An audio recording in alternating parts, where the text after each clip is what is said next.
to their career. The perfect combination, boy. Hemp hard, legends in the South. This is sports fans' only home for the hottest sports show around. These guys are on fire. You're now listening to KJ and Shawn Mack. Let's talk some damn sports.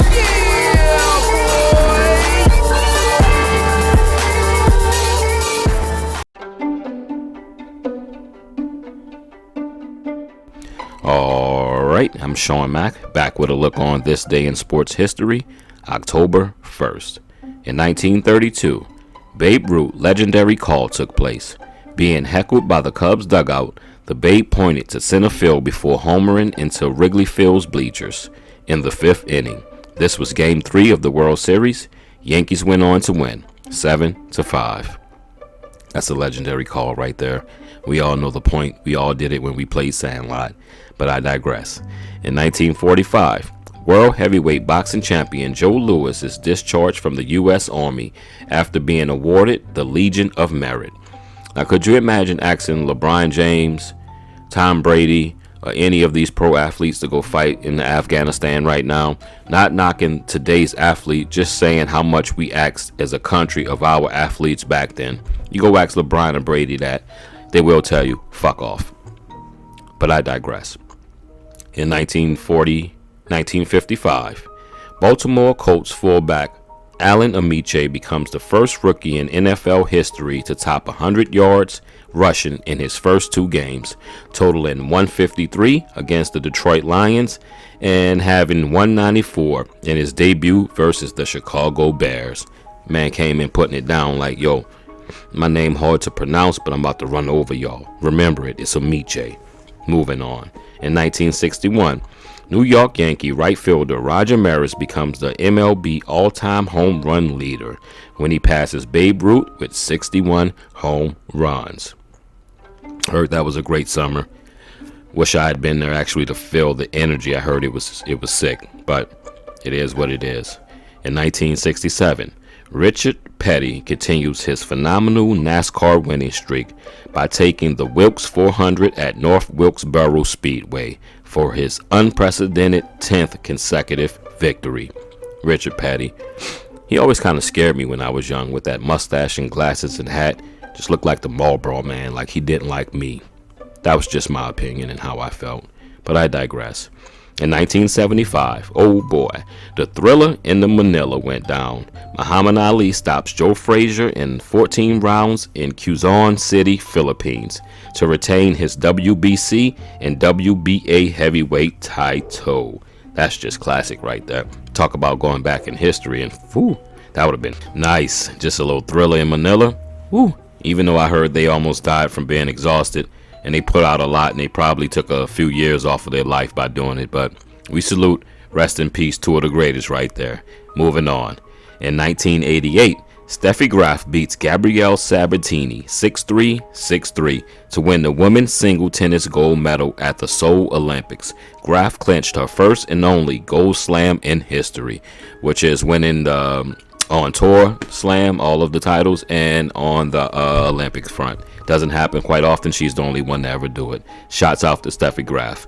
In 1993, the first heavyweight title defense, Lennox Lewis beats fellow Londoner Frank Bruno by TKO in the 7th round at the National Stadium in Cardiff, Wales. That was big beef back then. I remember seeing that fight.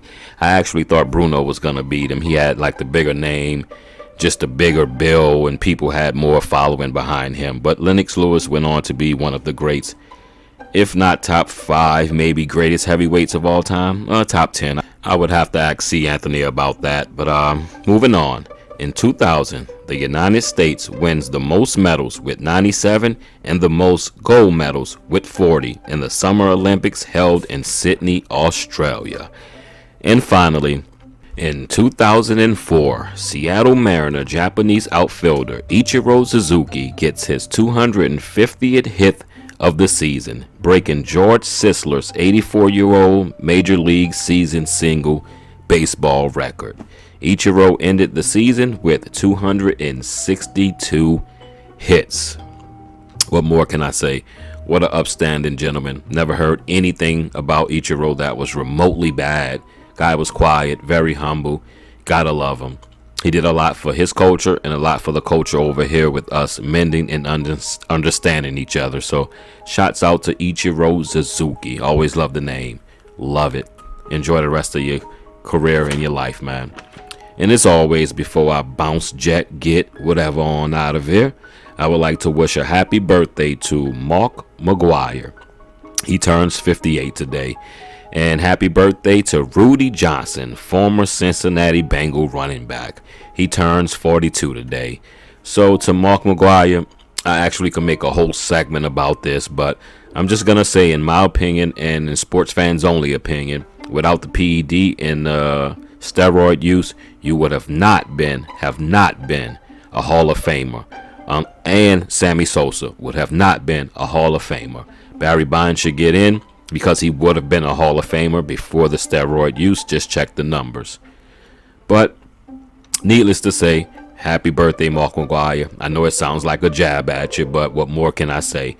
I did love you growing up when you were with the Bash Brothers with Canseco in Oakland. Growing up, about 88, I was 8 years old. I looked up to you. Not saying you hurt my feelings by doing steroids. You do what you do.